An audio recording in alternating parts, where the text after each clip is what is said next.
their game tonight. The third-seeded Raptors down 2-1 to the Bucks after their 104-77 loss tonight in Milwaukee. Kyle Lowry's thoughts on tonight's loss were short and sweet. Take a listen. Kyle, you've been pretty quiet. What did you think, or how would you sum up that performance? We got our ass bust. You, a couple of times in the Cleveland series, there were games like this. Are you pretty confident? You came back from some of them. Are you pretty confident you can do that again and just put this one behind you? We ain't got no choice. We ain't got no choice, but we got to win. Saturday's a must win. We ain't got no choice. It's first to four. They up 2-1.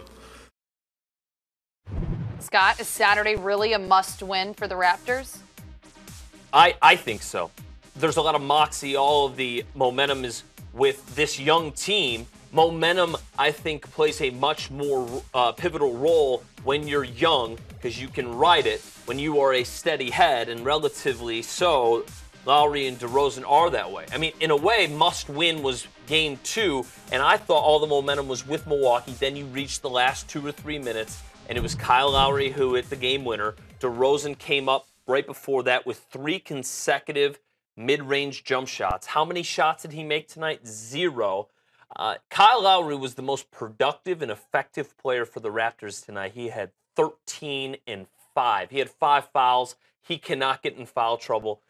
Dwayne Casey was trying to experiment a lot of stuff, but that was at a point where it was just this last-ditch effort to try to get them back. The size that Jason Kidd is trying to throw at them. Just imagine if Jabari Parker was healthy, but Thon Maker being a starting center and being 20 years old, and Giannis Antetokounmpo, he's really the engine, the driver, the steering wheel. He's everything in the front seat for them. If he remains poised, he then makes all of the right decisions, and that means they will have an uncontested shot of some survey, which in a lot of cases could be an Antetokounmpo dunk or layup. They have such range, and Middleton's shooting well. I said at the beginning of about a quarter into Game 1, I'm like, wow, the Bucks are going to win this series because they can put the Raptors on their heels. No one scored 14 points for Toronto tonight.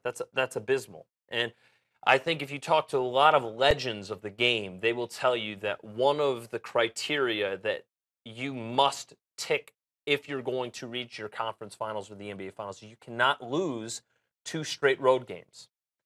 And that's where they're going to be if they lose Game 4. I agree with everything Kyle Lowry said. Short and sweet. Yep. All the few words that he said.